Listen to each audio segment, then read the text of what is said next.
This short how-to video will get you started learning calligraphy. It will answer your questions about which tools and techniques to use. You want to know what kind of paper, pen, or nib size to use? This video will show you how to get started. Lisabet Wilson, a calligraphy teacher and artist from San Diego, gives a short demonstration on how to get you writing beautiful letters and learning the art of the written word.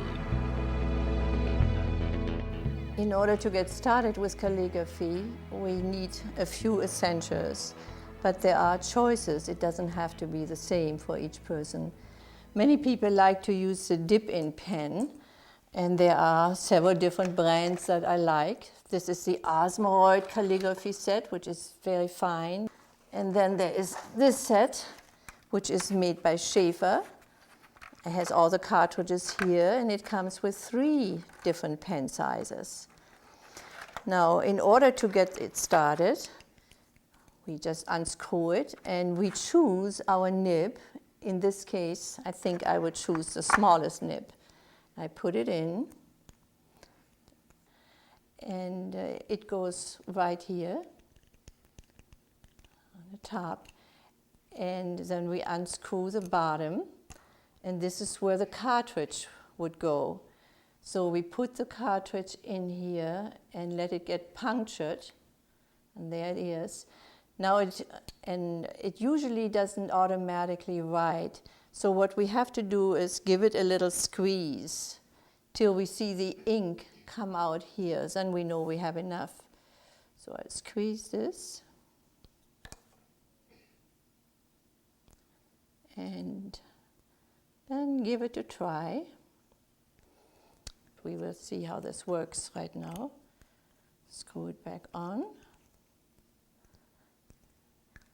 And this small nib size is perfect for these particular lines. So I have my guide up here, and then I can follow this, and oh, lo and behold, the pen is writing.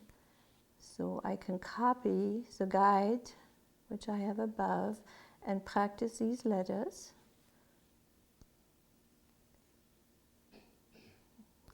According to the directions of the italic alphabet.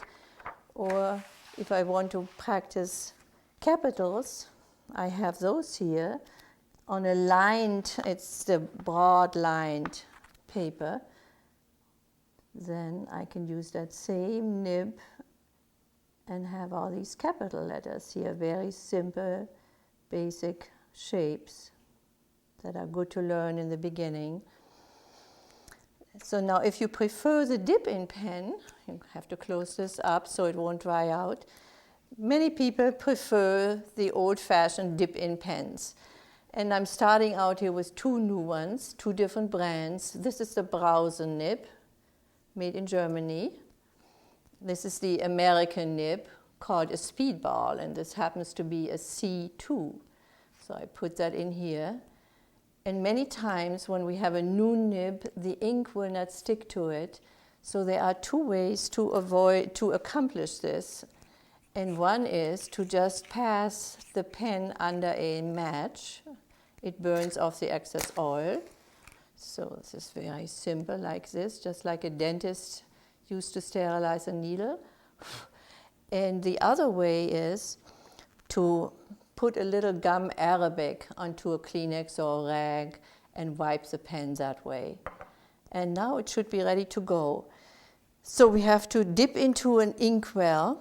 And here is one, which is the Higgins waterproof black ink. And over here I have Higgins calligraphy ink.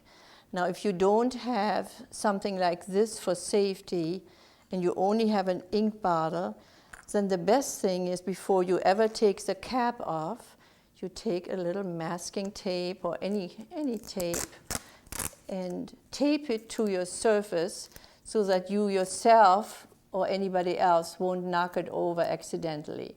This has saved me many accidents after I was told this little trick. And then you can open the top and you know it won't spill. So then we dip in This top part is the ink reservoir, and we have to dip in far enough so that there will be ink down in here in this reservoir. You dip your pen into the ink well, get rid of the excess ink, and then you try it out on scratch paper before you do any letters, making sure the pen is not too flooded. And then we are ready to go. Here we have a sample sheet of the italic alphabet. And to familiarize myself with the letter shapes, I'm just going to take a piece of tracing paper, put it right over here, cover it up, but I can see through, and now take my C2 my nib and go right over these letters a few times until I feel comfortable with them. Follow the lines, get used to the angle, learn where the thin lines are and the thick lines are. This is just a help in the very beginning to make sure I'm understanding the shapes. Nice oval inside shapes. Steady on the downstrokes, a light start, press a little, and then again ease up as you come up. And I recommend doing this several times.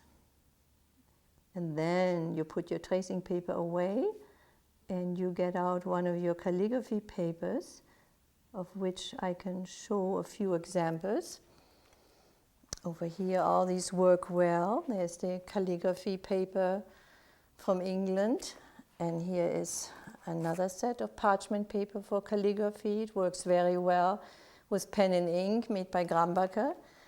And you can also choose your own, like for simple practicing, I just get a nice quality, the broad-lined paper, which already has the lines on it, or here's some Japanese paper, which has some nice lines on it for a much smaller nib size. And you just suit yourself there.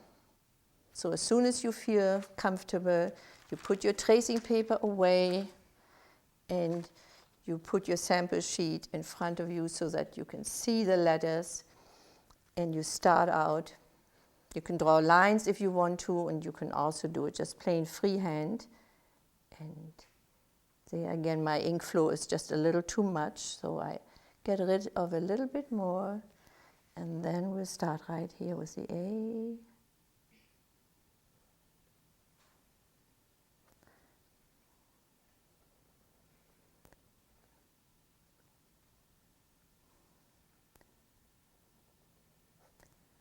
This paper seems to be a little porous, which is not good or not ideal.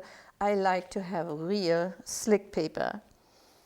So we'll try another kind that is more satisfactory. Sometimes it's the ink that causes that, and then other times it's the paper. So we have to figure that out. But hopefully this is real calligraphy paper. So we'll see if this holds up well. It gives me a nice thin line. Much better. That's always a test, to make sure the thins are very thin.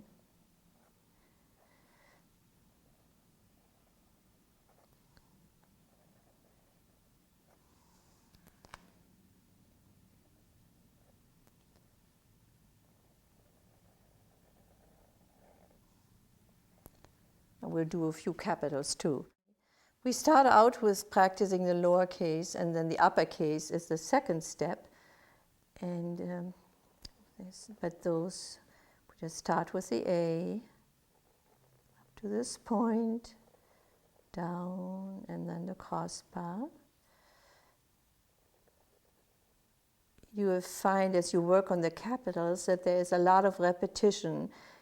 This flourish down is the same in many of the letters, and then fairly straight across with the B. The upper loop should ideally be a little smaller than the lower loop, and take it easy here so that these two lines meet. And the C in two steps. Over here, and a little flick of the pen so you get a nice little point. Now you will see on the D how repetitious it is. Over to the left here, then out, and again down with our flourish, straight across, and here into a loop until we meet there. And even the E has a lot of similarities. Straight down, over to the left, we swing out, we do our flourish, straight across, and we need a little more ink.